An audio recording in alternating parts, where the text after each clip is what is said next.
Today is the last day of 2021, and on Twitter and in some videos, I've been looking back at the past year a lot, and it was absolutely insane. It was crazy for me personally, professionally, as a content creator, but it is obviously, as the clock is winding down today, it is time to start looking ahead to 2022, and I'm so excited for what I hopefully will be able to accomplish, for what the LCS and competitive League of Legends will hopefully be able to accomplish, and I hope we start seeing a lot of things turn around in terms of Western teams' performances and in terms of viewership in the West and all that stuff, and I can't wait to see what a lot of you are going to accomplish in this new year as well. I think it's going to be very, very exciting. But in today's video, I wanted to go over some hot takes and predictions. One take or prediction, ish, about every single team in the LCS headed into the 2022 season. We are just a couple weeks away from the lock-in tournament, and I'm super, super excited, and I think this should be a fun video. So definitely drop a like if you guys do enjoy it. I would appreciate that so much.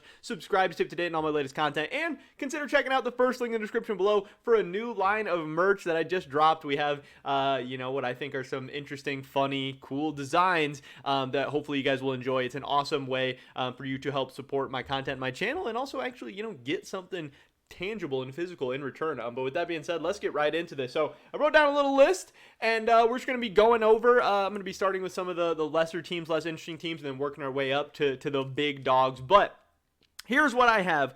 First of all, starting out with CLG, I think that CLG, despite all the changes they made, new roster, new academy roster, new general manager, new coaching staff, new everything, I think in 2022 that CLG is ultimately still going to be the 10th place team in the LCS. Now, I think that's a little bit of a hot take, because I think a lot of people are starting to move them up their ladders, 9th, 8th, 7th, whatever.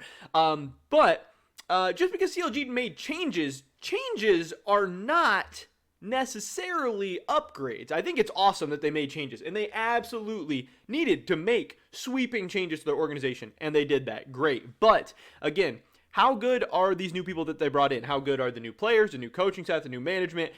You can go from bad to bad. You can go from bad to worse. We'll have to wait and see. And anyway, even if these guys are good, even if all the coaches are great, the new management's great, they have an awesome infrastructure, whatever, change still takes time to get implemented. Also, the CLG roster, while I think it's exciting, I still think it's a lot of players who are projects. A lot of guys who are not going to come into the LCS and be successful right away, especially when you start putting all these guys together, and especially when it's on CLG. So that is my hot take for them. And then I wanted to talk a little bit about FlyQuest, who I think is going to, I think Johnson is going to look good once again. I think teaming him up with Aphromoo is really going to bring out the best in him once again, and I think Aphromoo is going to be a big part of, whether or not FlyQuest is going to be able to be successful or not in 2022, and I think he will overall do pretty well, help them out. Again, I think Johnson will have a little bit of a career revitalization with Aphromoo teamed back up in the bot lane. And I also think that Neo, obviously the AD carry for Dignitas, now without Aphromoo, with Biofrost coming in, is going to struggle and suffer a little bit. I was one who was never really convinced with Neo, and he had some good moments, he had some good plays, but I think your bot lane partner can really help you out and influence you a lot as well. And I think potentially Aphromoo might be the stronger of those two in the pairing, and I think he's going to be a big help to FlyQuest and a big help to Johnson, who hasn't really looked great without Aphromoo recently. But next up, I want to talk a little bit about Dignitas. My hot take is that I do not think that Blue will be the worst mid laner in the LCS. Now, am I going to be shocked if he's the worst mid laner in the LCS? No, absolutely not. But this is a guy who, coming out of the ERLs, had some hype. He had some talent. People were excited. Yes, this past year in the LEC did not go great. And yes, I do not think he deserves this opportunity in the LCS at all. I think opportunities should be earned, rightfully so. I think if he was going to get a starting spot in the LCS, he should have been better in the LEC last year. I would not have had a problem with somebody picking him up for an academy spot or an ERL spot or whatever, but slotting him into a starting LCS lineup is absolutely disgusting and shows me terrible management and terrible judgment by their head coach, who obviously clearly has some bias here. But with all of that being said, again,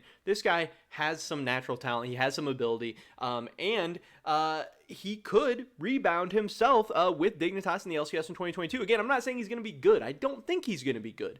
But is it possible he ends up being better than Palafox or Takoi or, one of these other new mid laners? There's also a lot of projects like Kaido and Fudge. Who knows how they're going to work out. It's very, very possible that Blue will not be the worst mid laner in 2022, despite, the fact that he's going to get memed and flamed a lot and treated like the worst player or one of the worst mid laners in the LCS.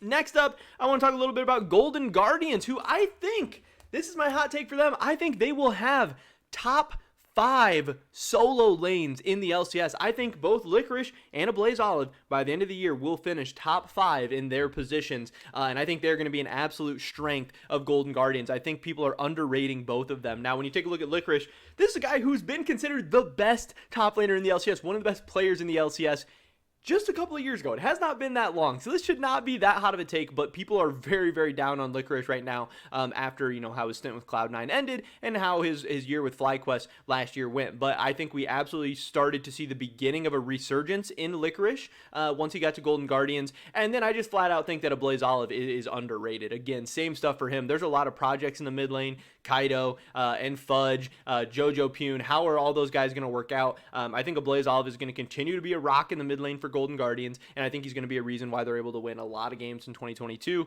Also for this team, I think Lost is definitely underrated as well, but he's teamed up with Ole, and how good is Lost going to be without Sword Art, without TSM? I don't know, so that's why I didn't want to throw him in there. But I think Golden Guardians had a lot of good pickups, a lot of underrated players, and I think they will have top 5 solo lanes in 2022, and I think that's obviously a very, very good starting point. Next up for Immortals, I think that PowerOfEvil is going to be a top 3 mid laner next season. People are very, very down on PowerOfEvil right now because of his champ pool issues, which I don't know why that's always been a thing. I don't know why people are starting to act like, it's an issue all of a sudden. I mean, maybe the meta has shifted. Maybe the game has shifted a little bit. League of Legends in 2021 isn't what it was in 2016 or whatever, but this guy was still very, very good. Yes, he and TSM ultimately came up short, but I think TSM had a lot more issues than just what was going on in the mid lane. Obviously, PowerOfEvil getting knocked down to Immortals with kind of a weaker team around him than maybe he's accustomed to, especially coming off a stint with TSM and having Spica as a jungler and Huni and Sword Art and all these awesome career players around him. But I do still think, PowerOfEvil is going to remind people just how good he is in 2022. Even on a lesser team, I still think him and Xerxes are going to be one of the best mid-jung duos in the league. They're going to be very, very strong. They are going to create problems for teams. And PowerOfEvil, being a late game hyper carry, insane threat, is going to win Immortal some games. And I think he has a chance to be top 3. I think he's going to surprise some people. And he's not going to surprise me. It just seems like the narrative has really flipped on him very, very quickly. So I think he'll have a good year. He's played on bad teams before. He's been able to shine before.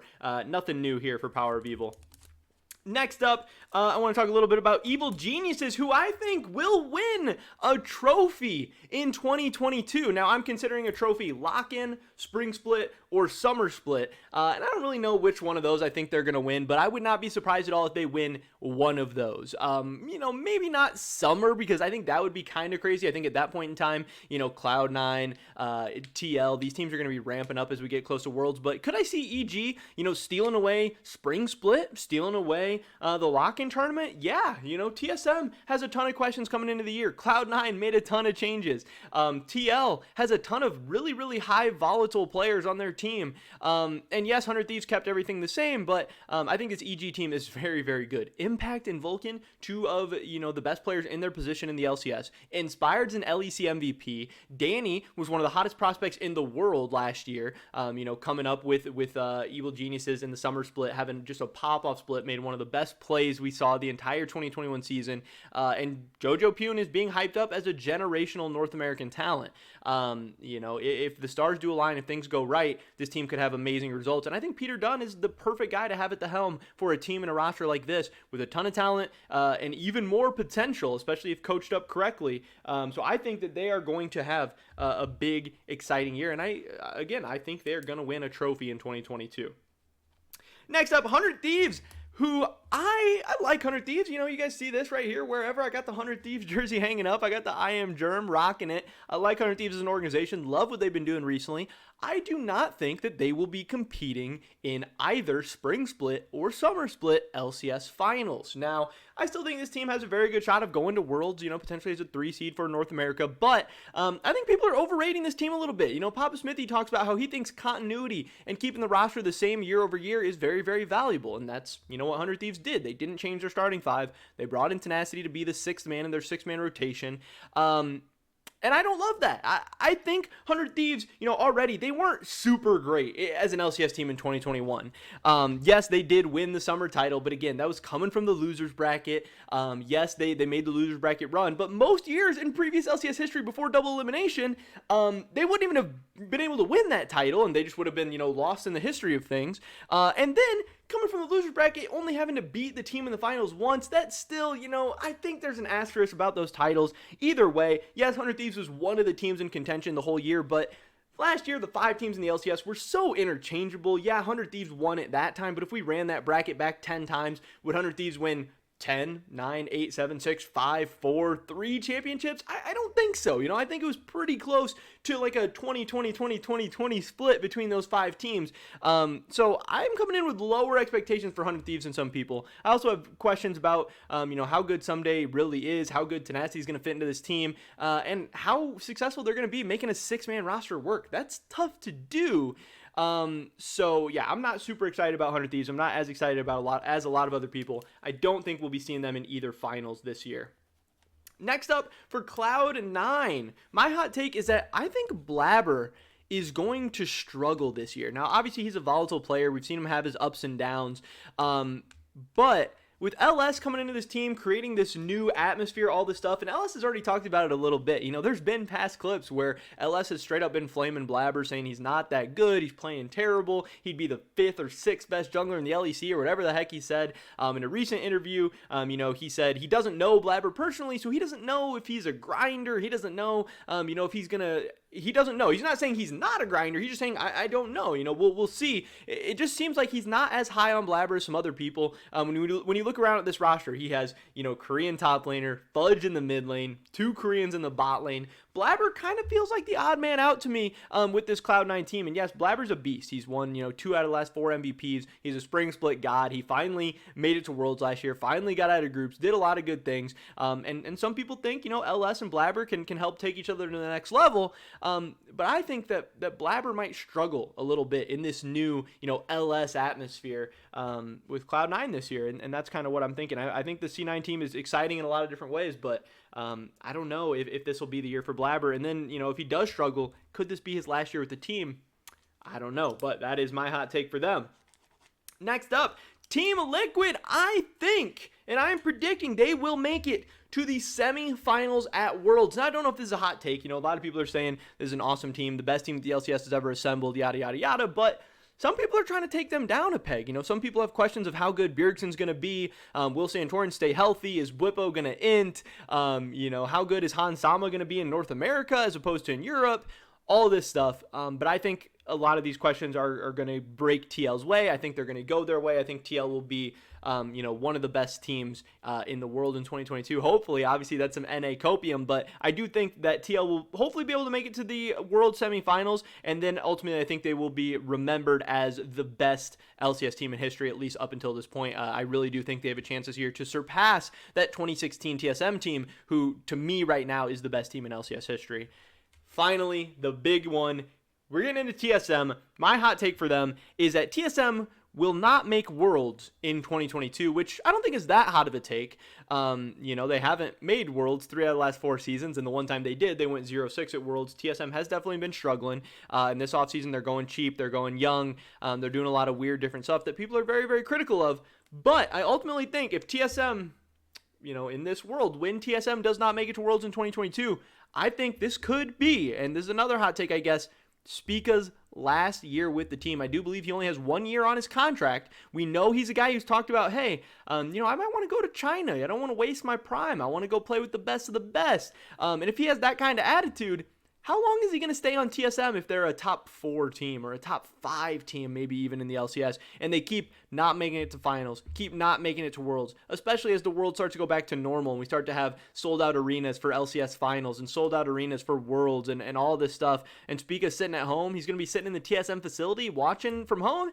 I don't think so. I don't think TSM's going to Worlds this year, and I think it might be the last we see of TSM Spica, and that'd be pretty spicy, but that is pretty much it for this video today, guys. Those are 10 hot takes, one for each LCS team headed into the 2022 season. Definitely drop a like if you guys did enjoy it. Leave a comment down below. Let me know what your hot take for the 2022 LCS season is. I'd love to hear your guys' thoughts and opinions. Subscribe to stay up to date on all my latest content. Consider checking out the first link in the description below for the new merch that I just dropped. Hopefully catch you guys in the next one. But until then, peace.